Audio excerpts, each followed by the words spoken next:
Well, my friends, my name is Gerdes. I'm just a professor trying to provide context in the war in Ukraine. Here are 5 big stories for today. So the first is this.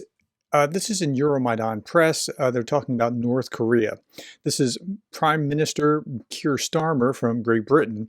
If this is true, it shows a level of desperation in relation to Russia. Well, okay, so Russia is desperate for troops, but they're backfilling them, and that's what really matters here. So here, South Korea's National Intelligence Service has confirmed that North Korea began sending special forces to Russia on October 8th. Between October 8th and 13th, around 1,500 North Korean special forces were transported to Vladivostok, Russia, using Russian Navy ships, marking the first time since 1990 that Russian warships entered North Korean waters. This is a pretty significant, this is a big deal. The reports also note that since August 2022, North Korea has supplied Russia with over 13,000 containers of weapons, including artillery shells, missiles, and anti-tank rockets. Now, Anna from Ukraine has something really interesting to say about how this is all played out. And so we want to hear her. When I want to listen to news, like if I want big picture, I might look at Jake Bro. If I want military, I might look at Arthur Rahe. If I want to hear like a substantial, meaty conversation with a great interviewee, I'll go to Silicon Curtain. But when I want to feel what it's like, if I want to identify with and feel what Ukrainians feel like, I'll listen to Anna. According to the South Korean intelligence, and Ukrainian intelligence says it may happen even by the 1st of November. Really close. And this video is more of a question to you. How do you think? What would be the proper reaction to such escalation from the Russian and North Korean side? Because these are literally foreign soldiers coming to Russia to fight against Ukraine. Right. This is literally Ukraine fighting, defending itself against 2 nuclear countries. And we are not allowed to strike back, even to strike back. And I hope you understand that such unity among China, Iran, North Korea, and Russia is not just for the sake of Ukraine, not just to defeat Ukraine. Their plans are much worse. And of course, they are working on the destruction of the world order that we love and protect so much. Please let Ukraine strike back. The only way is to defeat Russia and to teach those others observing what will happen to Putin. Okay, so I think everything she said I agree with. We have to recognize that this is the new situation. It's not like what it was just a few weeks ago. Even the North Korean missiles raining down on Ukraine have Western parts in them. This should be an absolute scandal, but somehow it isn't. I don't understand this either. Like, Western-made parts are found in North Korean missiles, and there's crickets in the media. Okay, second big story. Hezbollah drone attacks Israeli Prime Minister's residence. Netanyahu's office said he and his wife were not at their Caesarea residence at the time of the attack. A video of the alleged site of the attack was also posted online. It was a Shahed drone, which Iran produces the Shaheeds. And I'm looking at this.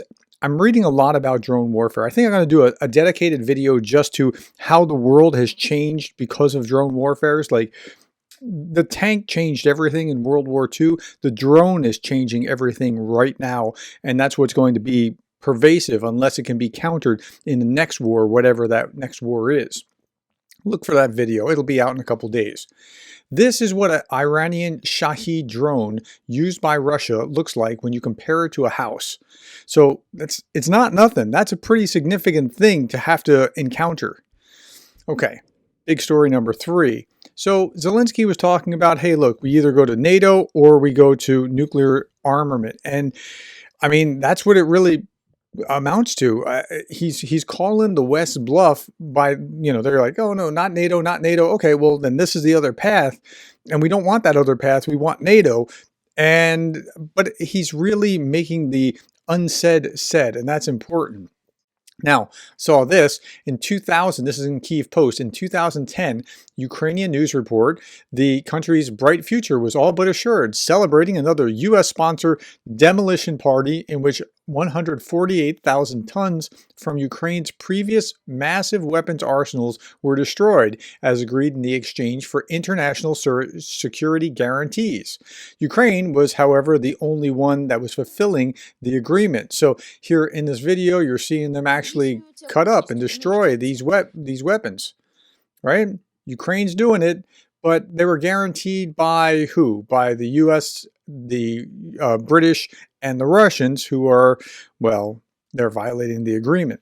Okay, and then I saw this, Jay and Keith posted this. Here Obama is getting some good pre-election PR in eastern Ukraine by spearheading the U.S. mission to disarm them. Now, this was back in 2005, so it was well before Obama was running for president. It was under the Bush administration. Now, that same group wants to say that they're on the side of freedom, as Ukrainians are now being genocided while the U.S. protects Putin by restricting Ukraine's use of weapons. If you think that these photos are made up, they're not. I went back and looked for it. Russia using old Ukrainian weapons sent in goodwill on front line. During a disarmament campaign after the fall of the Soviet Union, Moscow received weapons as payment for Kyiv's natural gas debts. How about that? Now, when we look into the article, Obama's visit in Donetsk stood among piles of conventional weapons that were slowly being dismantled, Barack Obama, then a newly elected United States Senator from Illinois, said in 2005 after his first foreign trip. The future president visited the eastern Ukrainian city, the future hotbed of Russian separatism, and helped secure $48 million to fund further destruction of 400,000 small arms, 1,000 portable anti-aircraft missiles, and 15,000 tons of ammunition. So that's what Obama was busy doing in 2005. Remember, Bush was president. It's not making a partisan point, but that's what Obama was doing as a congressman, or a senator rather. Speaking of Congress, here's a letter from the chairman of the Permanent Select Committee of Intelligence in the House.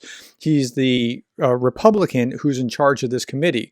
Dear President Biden, according to news reports, the North Atlantic Treaty Organization headquarters yesterday, Ukrainian President Volodymyr Zelensky warned, quote, "We know about 10,000 soldiers of North Korea are preparing to fight against us. This is really an urgent thing. I spoke about it with the United States. I spoke about it with all the leaders," unquote. And he goes on to say, public reports from Ukraine and South Korean intelligence agencies detail possible movement of North Korean troops on Russian naval vessels this month. These troop movements, if true, are alarming and are an extreme escalation of the conflict in Ukraine. They require immediate response from the United States and our NATO allies to avoid a widening conflict.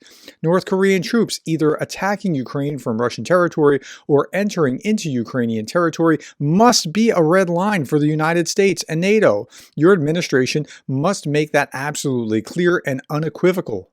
Due to the urgency of this matter, I call for an immediate classified briefing for the House Permanent Select Committee on Intelligence concerning the possible engagement of North Korean troops in a potentially escalating and broadening Ukrainian conflict. So he's getting it, but what are we going to do about it? I haven't seen that we're going to do very much about it, at least not at this point. Okay, international news now. France is open to the idea of inviting Ukraine into NATO. I think there's probably 20 to 25 NATO countries that would be ready, but there's a good 5, maybe 7 that aren't interested in this at all. Okay, France supports the victory plan and will assist Ukraine as much as necessary, stated the foreign minister. He also announced that the first Mirage 2000 aircraft will be provided in early 2025. The Netherlands is giving a Delta Quad reconnaissance drones to Ukraine worth over 42 million euros. Denmark has announced new military aid package for Ukraine worth $350 million. This is Denmark's 21st aid package. Good on Denmark. Russia, meanwhile, is forcing thousands of African migrants to join in the war effort against Ukraine. And this is reported in Bloomberg. I'm not making that up. It's right there. And now let's shift gears over to the American political election. If you look at the predicted market, it's not good for Kamala. But this has shifted from 2 weeks ago. And 2 weeks from now, it could shift again. So 2024 presidential election win, Trump 55 to 49 Harris. Harris is the 47th president, 48 yes, 52 no. Which party wins the presidency? Republican 55 to 48 Democratic. Woman president elected in 2024, yes 47, no 53. So it's breaking against Harris at the moment in the prediction market. But Alan Lichtman is going to say that nothing has changed in the fundamentals that in his analysis, so that would be for Harris. But then we look at the polls, and when we look at like 270 to win, this is going to be an aggregate of the polls, and these are the swing states. Nevada presently is a tie. Now, there's 6 or 7 swing states, and this is what it all comes down to in the U.S. presidential election. So Nevada, tie. Michigan, tie. Pennsylvania, it looks like Harris by a small margin, but North Carolina is Trump by a small margin. Wisconsin is Trump by a small margin. Arizona, Trump by a small margin. Georgia by a small margin. Again, things could change, and this is the aggregate of a number of recent polls. Now, if we look at 538, we see a different picture in the latest polls. Wisconsin is even. Pennsylvania is even. Nevada, Harris. Michigan, Harris. North Carolina, Trump. Georgia, Trump. Arizona, Trump. That's really, really close. So I don't know that we can make anything of that, but I do know that The Hill just came out this morning and said the polls are edging toward Trump. So don't be either excited or despondent about that, because it's just too close to call. You got to wait, and we'll find out in just a few weeks. Okay, meanwhile, Lukashenko has launched his re-election campaign. Re-election campaign? I thought the last one was his last campaign. Well, but he's a dictator who's been there for 30 years, and dictators can't easily leave while they're alive. Breaking his promise that he made in Sochi in September of 2020, when in exchange for support from the Kremlin amounting to $1.5 billion, he vowed not to participate in the next elections. But he's running again. Of course, that's what dictators do. All right. Darth Putin, the parody site, North Korea entering Ukraine war as direct combatant, certainly shows Biden administration's policy of treating Ukraine war as a separate and unrelated to the challenges of the Asia-Pacific region to be wise and grounded in reality. And then finally, my friends, never ask a woman her age, never ask a man his salary, and never ask a former superpower why they need 12,000 troops from North Korea 3 years into their 3-day special military operation. Okay, my friends, that's all that I have. Thank you for your time. Thank you for the likes, the shares, the subscribes, and the coffees. Thank you for being the kind of person that cares about Ukraine.